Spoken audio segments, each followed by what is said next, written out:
चलिए कहानी की हम लोग शुरुआत करते हैं जिसका नाम है गिल्लू। मैं बता दूं गिल्लू यह कहानी का टाइटल कहां से आया, कैसे आया, हम आपको जब कहानी क्लाइमेक्स पर पहुंचेगी तब मैं आपको डिस्कस करूंगा। फिलहाल मैं बस इतना ही बता देता हूं, गिल्लू एक टीनी बेबी स्क्वायरल की छोटी गिलहरी का एक बच्चा। कहानी की शुरुआत करते हैं अनएक्सपेक्टेडली, अकस्मात, अचानक। वन मॉर्निंग, एक सुबह क्या होता है, when I entered the veranda from the room, I saw two crows playfully poking their beaks at the flower pots as if engaged in the game of hide and seek। दोस्तों एक सुबह क्या होती है, जो हमारी नैरेटर है कहानी की महादेवी वर्मा अपने रूम से निकलकर बरामदा में क्या करती है, प्रवेश करती है। तो उनकी जब नजर पड़ती है तो वो क्या देखती है, आई सा टू क्रोच, मैं वहां पर तो दो कौवे को देखती है और वो लोग इस तरह से खेल रहे होते हैं, इस तरह से प्लेफुली वे लोग तो उस फ्लावर बास्केट्स पे और जो फ्लावर स्पॉट पे फूल का गमला पर इस तरह से अपने बिक्स को प्रहार कर रहे थे। बुक का मतलब टू टच समथिंग जेंटली, इस तरीका से एकदम खुशी खुशी पूर्वक वे लोग कर रहे थे, as if engaged in the game of hide and seek। मुझे तो ऐसा लगा कि ये तो दो कौवे जो है ना वो hide and seek, hide and seek का मतलब होता है लुका छिपी का, हाइड एंड सीक ना लुक का मतलब ना। इस तरह से ऐसा लगता था तो मुझे सपोज यहाँ पर एक हम मानकर चले कि फ्लावर टाइप पर है जो भी, ठीक है ना, तो हम ये कह सकते हैं कि फ्लावर टाइप पर है, तो कभी ये जब मारकर इधर छिप जाए तो ये वाला इधर आ जाए, दूर से देखने में लग रहा है कि लोग लुका छिपी का गेम खेल रहा था। सडनली माय एसिडियस ग्रीटिंग, एसिडियस का मतलब होता है दोस्तों हार्ड वर्किंग, ठीक है। फिर अचानक हमारा माइंड कुछ ऐसा लगा, अब this mythical tale of the crow, जैसे हमारे पास क्या होता है, कौवे को हम लोग देखते हैं तो हमारे अंदर पौराणिक कथाएं अचानक आने लगती है। जैसे सुबह सुबह आ गया कि घर पर कौवा मंडराना शुरू कर दिया है, मॉर्निंग टाइम में, तो हम लोग क्या मिथिकल लगाते हैं कि शायद आज हमारे मेहमान आने वाले हैं। यही मैंने कौवे को मैंने देखा थी तो हमारे अंदर भी वही मिथिकल बातें आने लगी, पौराणिक। आखिर हमारे बरामदे में कैसे आ गया, कुछ न कुछ होने वाला है, इतना बेचारी सोच ही रहती है। Mythical tale of the crow was intercepted by my gaze, मैं सोच ही रही थी कौवे के मिथिकल टेल्स के बारे में कि हमारी निगाहों के द्वारा मैं डिस्टर्ब हो गई। मैं जो सोच रही थी वहां से मैं दूर चली गई। That fell on this tiny being, जब मेरी नजर, गेज का मतलब नजर, एक छोटी टीनी बीइंग पर, एक छोटी सी क्रिएचर्स पर जब मेरी पड़ी तो मैं जो कौवे के बारे में मिथिकल बातें सोच रहा था वहां से मेरी थिंकिंग डिस्टर्ब हो गई, इंटरसेप्टेड हो गई, मैं वहां से हट गई। लाइन हीडेन, बेचारी जो लेटी हुई थी वह टीनी बीइंग, क्या है वो छोटी जीव, अभी हम लोग आगे पढ़ने वाले हैं। लाइन लेटी हुई थी, हीडेन at the gap at the junctions of the port with दीवार था बाई चांस सही पर, और दीवार और पॉट के बीच में जो जगह था, इसमें इस जंक्शंस के बीच में वो क्या थी, वो लेटी हुई थी टीनी बीइंग। मान के चलिए कि ये दीवार है और ये हमारे पास फ्लावर पॉट्स है और अब दूर से अब यहाँ पर बीच में पड़ा हुआ है तो यहाँ पर आपको दिखाई देगा, जी नहीं आपको नहीं दिखाई देगा। तो जब मेरी नजर पड़ी है उस टीनी बीइंग पर तो कौवे के बारे में जो मेरा मिथिकल बातें आ रहा था वो डिस्टर्ब हो गई, मुझसे रहा नहीं गया जी। मूविंग क्लोजर, राइटर बताती है, मैं भी सोच चला कि आखिर कौवा इतना खुशीपूर्वक क्यों खेल रहा है। मूविंग क्लोजर, मैं धीरे धीरे उसके आगे पास बढ़ती गई। आई सॉ, जब मैं उसके क्लोज गई तो हमने क्या देखा, it was a tiny baby squirrel that must have accidentally fallen down from the nest. मुझे जब उसके पास में पहुंची तो मुझे पता चला कि यहाँ पर एक टीनी बेबी स्क्वारल है, गिलहरी का एक छोटा बच्चा है। और उसके बाद मेरे माइंड में यही आया, निश्चित तौर पर एक्सीडेंटली, मिस्टेक से, गलती से वो अपने घोंसले से क्या हो गया है, नीचे आ गया है, गिर गया है, and was now being considered by the crows to be an easy prey। और अपने घोंसले से गलती से गिर जाने के कारण उन कौओं के द्वारा डुक्रोच के द्वारा यह टीनी बेबी स्क्वारल एक आसान सा प्रे समझा जा रहा है। कौआ इतना खुश था, रीजन क्योंकि आज उसको सुबह सुबह खाने को शिकार मिल गया है, उसे आज मेहनत नहीं करना पड़ेगा। और भला आप सुबह सुबह उठे और आपको बढ़िया कोई चीज गिफ्ट मिल जाए तो भला कैसे आप खुश होंगे? मॉर्निंग की ही बात चल रही है, कौआ को लगा तो आज तो कहीं उड़कर जाने की जरूरत नहीं, एक आसान शिकार मिला है। बताइए उस मासूम गिलहरी पर उन कौओं ने कैसे प्रहार किया है, कैसे अटैक किया है, हम लोग आगे बातें करेंगे। Having sustained 2 wounds, उसके शरीर पर 2 घाव के निशान है। किसके? स्क्वारल के, टीनी बेबी स्क्वारल के। Having sustained 2 wounds due to the assault by the bear of crows was enough for this tiny being, and he was motionless, clinging to the pot. उन 2 कौओं के आक्रमण से, assault का मतलब आक्रमण, अटैक, सडन अटैक से, वो इतना ज्यादा अटैक था। एक तो छोटा मासूम बच्चे थे, होगा 6 दिन अभी हुए थे इस दुनिया में उसको आने के लिए, बेचारे अपने माँ से वो दूर हो गया। आप कल्पना कर सकते हैं एक मासूम सा बच्चा इस दुनिया में भी एंट्री ही लिया है और वो अपने माँ से दूर चला जाए और उस पर भी किसी का आक्रमण हो, क्या दुख होता होगा आप समझ सकते हैं। बेचारी दम उसके प्रहार से मुसल्लस हो चुकी है, उसमें कोई गति नहीं है। और इसी फ्लावर पोट्स को क्लीन करने का, क्लीन का मतलब होता है दोस्तों पकड़ना, उसको पकड़ने की कोशिश, वो मासूम से भला फ्लावर पोट पकड़ाए।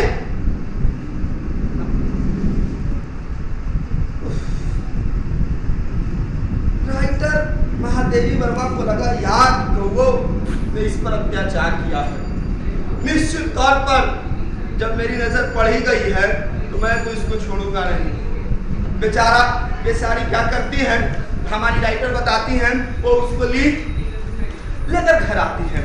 Everyone remarked that he would not survive after having so assaulted by the crows. He left me.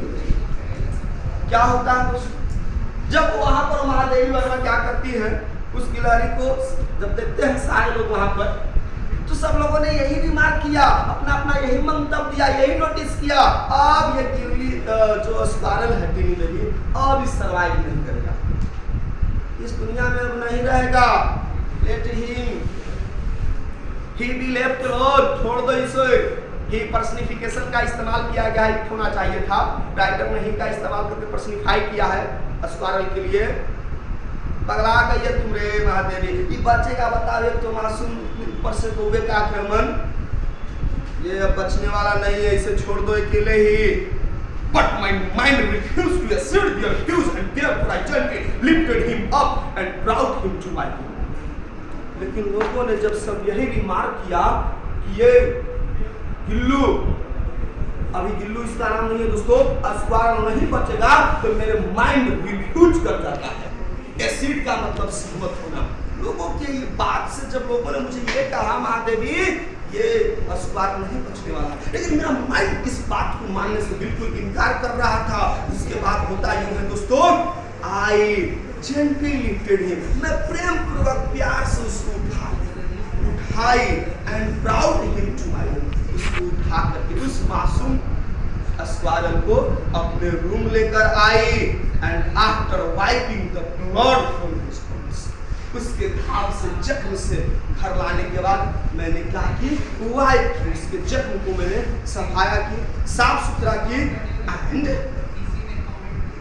With his cotton wool के सहायता से, जो भी वूल होता है रुई हम लोग जिसको कहते हैं रुई, समझ रहे ना, कॉटन रुई के सहायता से उसके खून की वो सफाई करती है, वाइप करती है एंड अप्लाइड पेनिसिलिन ऑइंटमेंट, और वहां पर एक मलहम, ऑइंटमेंट का मतलब होता है दोस्तों मलहम, और पेनिसिलिन नाम की उसके जख्म पर वो क्या करती है, एक मलहम लगा देती है, दवा का इस्तेमाल कर देती है। अब उसके बाद क्या होता है दोस्तों, राइटर ऐसा लगता है अब तो ये अपने माँ से दूर है, अपने बहन से दूर है, भाई जिंदगी जीने के लिए भोजन की जरूरत होती है। नहीं, यदि वो खाएगा पिएगा तो हमारा माइंड में लगाने का कोई औचित्य नहीं होता है। बच्चे ने जन्म ले लिया लेकिन उसकी सही ढंग से परवरिश नहीं की जाए तो दुनिया में सक्सेसफुल होगा। हम लोग पौधे लगाते हैं, पौधे का सही समय पर वाटरिंग पटवन नहीं करते हैं, सिंचाई नहीं करते हैं, पौधा बढ़ता है लेकिन क्या उतना फ्रेश नहीं होता है, उतना बड़ा काम नहीं ले पाता है। I tried to feed him। इसके बाद मैंने बहुत कोशिश की शायद उसको खिलाने का। I tried to feed him somehow, किसी तरह से putting a thin cotton wool भी मैंने जल्दी से रुए को क्या कर दिया, जस्ट लाइक हम लोग जो दिए वगैरह जलाते हैं उसको मैंने बना करके, चूंकि अब वो तो चम्मच खोल नहीं सकता, बहुत टीनी पे भी है, डायरेक्ट खा नहीं सकता है, कुछ ही दिन अभी इस दुनिया में हुए थे। मैंने रुई के सहारे, वीट के सहारे मैंने उसको खिलाने की बहुत कोशिश की। डिप इन मिल्क, क्या किया, पहले उस रुई को पहले मिल्क में उसको भिगो दिया टू हिज माउथ। मैं कोशिश करती था थोड़ा सा मुंह करेगा, उस रुई का एक बूंद भी यदि मिल्क का यदि उसके मुंह में एक बूंद भी ड्रॉप चला जाएगा तो शायद उसके लिए सफिशिएंट है। थोड़ा उसको कुछ काम करना है, थोड़ा बहुत भी एक दो बूंद भी यदि दूध के चल गया, हमको पता है मिल्क में सारे न्यूट्रिएंट्स होते हैं। लेकिन दोस्तों हमेशा हाथ निराश नहीं होती है, कोशिश जो करते हैं ना उसकी सफलता निश्चित होती है, ट्राई करनी है। होता यूं ही है similar condition, but he was unable to open his mouth and the drops of milk only slid down from both his sides। या मैं घंटों प्रयास करती रही उस रुई के सहायता से गिल्ली को खिलाने के लिए। मैं कोशिश करती थी गिल्लू थोड़ा सा मुंह खोल, मैं इधर करती थी तो दूध इधर छलक कर चला जाता था, इधर से कोशिश करती थी इधर छलक कर जाता है। घंटों में ऐसी करती रही लेकिन एक भी बूंद दूध का उसके मुंह में नहीं गया। मेरे मन में तुझे समय निगेटिव है, सही कहते थे मम्मी, अरे तू पगला गई, बचेगा समय बर्बाद करी है, गाँव थे गाँव में गोइठे में घी सिखाना क्या फायदे। लेकिन ना जज्बात को मुझे मैंने उठाया है, मैंने जब हाथ पकड़ा है, किसी को छेड़ो नहीं, छेड़ो तो छोड़ो नहीं, मैंने जब हाथ पकड़ा है तो करके दिखाऊंगी। लेकिन ये जोश, ये जज्बात उस समय ढीले पड़ जाते हैं, उस समय ठंडक पड़ जाती है जब घंटों प्रयास करने के बावजूद भी वो टीनी बेबी स्क्वारल मुंह खोलने में सक्षम नहीं होता है और ना ही उसके मुंह में एक ड्रॉप दूध का वो अंदर जा पाता है। Only after the several hours of tending, घंटों में प्रयास करती रही। राइटर बताती है only after the several hours of tending could I manage to pour one drop of water in his mouth। घंटों जब मैंने प्रयास किया अंत में सफलता हाथ लगी। क्या मैं बताऊं ऑडियंस, जब मैंने उसके मुंह में एक बूंद पानी उसके मुंह में डाल दी तो मेरे दिल में क्या जुनून और जज्बात पैदा था। दिखा दूंगी जाकर, मैं भी कह दूंगी, बहुत लोग कहते थे स्क्वायर नहीं बचेगा। जहां चाह वहां राह, Where there is a will, there is way। जज्बात बनो, जिद्दी बनो, जिद्दी इतनी बनो कि लक्ष्य भी तुम्हारे नीचे आ जाए। हिम्मत नहीं हारी और वो कर दिखाई है। कहता क्या है, Could I manage to pour one drop of water in his mouth, but on the third day he became so much better। घंटों उपरांत के बाद मैंने किसी तरह से एक बूंद उसके मुंह में पानी डालने में मैं सक्षम हो गई। और मैं और क्या बताता, तीसरे दिन, जस्ट तीसरे दिन तो चला ही था, अब गिल्लू इतना बेटर कंडीशन में हो गया ना, इतनी बेटर कंडीशन में हो गया, मैं जा कर कहती थी, तुम भी ना कहती थी तेरा अस्पताल नहीं बचेगा, देख देख आन करके। इसको कहते हैं जज्बात, जिसने मैंने ठान लिया है तो करके मैं दिखाऊंगा। पीछे होना मेरा नाम नहीं, जितना मेरा काम। मैं उसी समय ठान ली थी मन में, जो लोग भी मुझे निगेटिव रिमार्क देकर गए हैं, मैं उनको एक बार जरूर बताऊंगी, देख हमारे जज्बात कितने हैं, तुम्हारी समस्याओं से कहीं ज्यादा मेरी जज्बात है। ऑन द थर्ड डे, तीसरे तीसरा दिन क्या होता है? On the third day he became so much better. अब he means a squirrel. Personification का इस्तेमाल किया गया है। वह अब बहुत बड़ी अच्छी कंडीशन में है, बढ़िया सी कंडीशन में है अब। एंड assured, और मैं आप लोगों को आश्वस्त नहीं करा सकती, मैं पूरी आश्वस्त कर सकती हूँ, मैं निश्चित कर सकती हूँ that he would use his 2 teeny claws to hold my finger. अब याकूब के 2 छोटे छोटे पंजे को हमारे उंगली को पकड़ने के लिए वो अब सक्षम है, और तीसरे दिन ही मेरे फिंगर पकड़ना शुरू कर दिया। क्या एंजॉय मिलता है, वाह वाह। हमें तो लगता था यार तो दुनिया में बचेगा नहीं, लेकिन खैर मेहनत से रंग लाई। सफलता मेहनत आप करेंगे तो सफलता को हाथ में नहीं लगेगी। और अब वह गिल्लू राइटर की कहती है फिंगर पकड़ने का मतलब होल्ड कर सकता था, और engage all around with his blue glass bits like, और छोटी छोटी अपनी आंखों के सारे पूरी दुनिया को देखता था। जैसे छोटा बच्चा को आप देखिए ना दुनिया में कैसे दिखता है, महीने 2 महीने के बच्चे को आप देखिएगा उसके सामने बड़ी गौर से दुनिया दिखता है। वो भी क्या करता था, ये स्पाइरल बहुत गौर से दुनिया को निहारता था, गेज करता था, देखता था। एंड द 3-4 मंथ, आगे क्या मैं बताऊं ऑडियंस, हम लोगों को बताते हैं, और अगले 3 से 4 महीने में स्पाइरल की स्थिति लो सुनो क्या कैसा हो गया है। And in 3 or 4 months he astonished everyone, सारे लोगों को एकदम सरप्राइज कर दिया करता था। किसके सहारे जी? with his smooth fur, उसके बाल इतने चिकने थे, उसके रोवे इतने स्मूथ थे, बूसी टेल झाड़ी के जैसा उसकी पूंछ, एंड नॉटी रिफल्जेंट आइज, नटखट उतना ही मजाकिया लम्हों में, और रिफल्जेंट का मतलब होता है दोस्तों ब्राइटली चमकीला। अपनी चमकीली आंखों, नट्टी नेचर, नटखट नेचर से, बूसी टेल और स्मूथ फर से अब सारे लोगों को वो एकदम आकर्षित करती थी। लोग अब अपना बयान बदल देते थे, अरे लगता था हम कैसे तू बचा ली मार देवी, हम तो कभी सोच ही नहीं सकते थे। वाह, है तुम्हारे अंदर जज्बात।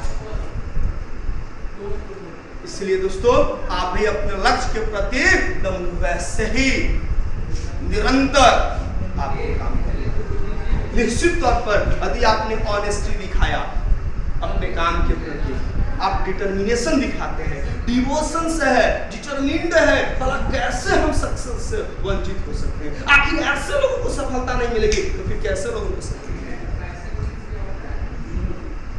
अब लोग गिल्लू के ये सारे फीचर विशेषताएं से क्या थे, अब क्या होते थे, लोग आश्चर्यचकित करते थे, इतना नटखट था गिल्लू, इतना मतलब वो स्क्वायरल उसकी हरकतें थी, मजाकिया फन किया करता था, खेलता था कि सारे लोग एकदम सरप्राइज हो जाया करते थे। A transformation from common to proper noun followed.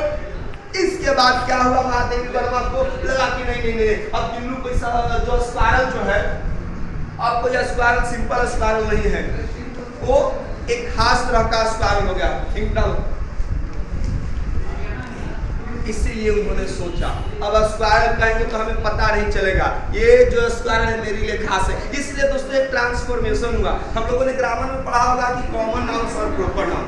तो कॉमन नाउन्स में क्या होता है, पूरे पूरे ग्रुप का, जो पूरे उसकी समूह का हम जैसे कह सकते हैं, जैसे काऊ, तो काऊ में जितने भी काऊ की ब्रीड्स है वो सारे आ जाएंगे। अब जैसे पेन, मार्कर ही का हम एक एग्जांपल लेते हैं, तो ये मार्कर है, चाहे दुनिया में किसी तरह का मार्कर है, लेकिन हम एक इसका जब नाम लिख देंगे कैमलिन मार्कर, तो ये बन जाएगा मेरा प्रॉपर। तो ये मेरा कॉमन है, पूरे वर्ल्ड को रिप्रेजेंट कर रहा है, दुनिया के सारे लड़कों को रिप्रेजेंट कर रहा है। लेकिन हम किसी का नाम चयन कर देते हैं दोस्तों, ये क्या बन जाता है, मेरा प्रॉपर नाम। तो प्रॉपर नाम को हम लोगों ने डिफिनेशन जाना है, कॉमन नाम क्या होता है, ये सब छोटी छोटी चीजें हैं। अब यहाँ पर हमको ट्रांसफॉर्मेशन होता है। ट्रांसफॉर्मेशन का मतलब होता है परिवर्तन, चेंज करना, ठीक है ना। तो जो स्क्वायरल जो अब कॉमन नाम था, ठीक है, अब वह इसका प्रॉपर नाउन हो गया, और यही से इसका नाम कहने लगे क्या, गिल्लू। अब हम लोगों ने क्या देखा है, a transformation from common to proper noun followed, and we started calling him Gillu. अब उसका कॉमन नाम से नाम चेंज होकर के प्रॉपर में कन्वर्ट हो गया, अब उसका एक नाम हो गया गिल्लू। अब हमने सोचा भाई राइटर को कॉलेज वगैरह जाना रहता था, घर पर कई सारे काम थे, तो ऑल द टाइम तो गिल्लू को साथ में नहीं ले जा सकती है। अब ऐसा तो नहीं है कि वो कॉलेज आई और वो अपने बैग में, ठीक है ना, कैरी बैग में वो गिल्लू को वहीं पर करना। पता चला कि प्रोफेसर वहां से लेक्चर दे रहा, वहां से गिल्लू निकल कर प्रोफेसर के ऊपर से नीचे करना शुरू कर देगा, कौन लेकर आइए गिलहरी, पता चलेगा कि कॉलेज चल रहा है। इसीलिए राइटर क्या करती है, एक लाइन और सुनेंगे। I hung a lightweight flower basket. मैंने lightweight हल्के बहुत ज़्यादा हैवी नहीं, बिल्कुल उसके लिए मैंने एक बास्केट का टोकरी जैसा मैंने लाइन का मैंने क्या किया है, with the curtain on the window with the help of a bar, मैंने खिड़की के सहारे, खिड़की के पास ही वहाँ पर मैंने उसका एक क्या कर दिया, फ्लावर का बना हुआ एक घोंसला सा बना दिया। गिल्लू आप देख, तू ऑल द टाइम मेरे साथ नहीं रहेगा, तुम्हारा हमने घर बना दिया है खिड़की के सामने ऊपर, तो हमारा वही काम है, यही तुम्हारा घर है, क्योंकि तू दिन भर रहेगा, कभी पेज फाड़ देगा, कभी डॉक्यूमेंट्स इधर उधर कर देगा, हम परेशान रहते हैं। तुम्हारी नट्टी जो हरकतें हैं, नटखट हरकतें, इससे मैं तंग आ चुकी हूँ। इसीलिए राइटर क्या करती हैं, अपने विंडो के ऊपर से वायर के सहारे, तार के सहारे एक फ्लावर का बास्केट, आप समझ सकते हैं सिंपल मेस, वही पर लटका देती है। फॉर 2 years, अगले 2 वर्षों तक क्या करते हैं, अगले 2 वर्षों तक दिस वाज गिल्लू's abode, यह गिल्लू का क्या बन गया, घर। एबोर्ड का मतलब रेसिडेंस, आवास। यही उनके रूम के सामने खिड़की के जस्ट ऊपर उसका ये घर बन गया। All were pleasantly astonished at his antics and intellect. सारे लोग गिल्लू के स्ट्रेंज बिहेवियर से और इंटेलेक्ट, विजडम से सारे लोग सरप्राइज थे। गिल्लू के पास विजडम थी, उसके पास नॉलेज था, उसके पास फीलिंग्स थी, वो समझता था ये हमारी मालकिन है, उनके साथ हमें कब क्या करना है, और उसका तो बिल्कुल स्ट्रेंज बिहेवियर था, गिलहरी के जैसा बिल्कुल भी नहीं था। तो दोस्तों हम लोग अगले वीडियो में अगले पार्ट्स को पढ़ेंगे। थैंक यू, मिलते हैं फिर अगले वीडियो।